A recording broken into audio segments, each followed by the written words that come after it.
मराठमोळा reel star आणि social media influencer Prathamesh कदमचं निधन झालंय. प्रथमेशच्या निधनाने त्याच्या असंख्य चाहत्यांना चांगलाच धक्का बसलाय.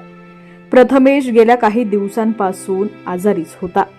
आज त्याच्या मित्रांनी सोशल मीडियाच्या माध्यमातून ही दुःखद बातमी सर्वांना सांगितली आहे. प्रथमेश कदम आणि त्याची आई प्रज्ञा कदम यांचे रील सोशल मीडियावर चांगले चर्चेत असतात. काही वर्षांपूर्वी प्रथमेशच्या वडिलांचं निधन झालं होतं. त्यानंतर प्रथमेशवर कुटुंबाची जबाबदारी आली. प्रथमेशने घराची संपूर्ण जबाबदारी सांभाळलीच. याशिवाय या दुःखावर मात करत त्याच्या आईलाही धीर दिला होता. गेल्या अनेक वर्षांपासून प्रथमेश आणि त्याची आई सोशल मीडियावरती रील्स करत होते. त्यांचे व्हिडिओ नेटकऱ्यांच्या चांगल्याच पसंतीस उतरले होते. इतकंच नव्हे तर मराठी कलाकारांनीही या मायलेकाच्या व्हिडिओला चांगली पसंती दिली. प्रथमेशच्या निधनाचं नेमकं कारण अद्याप कळलेलं नाहीये.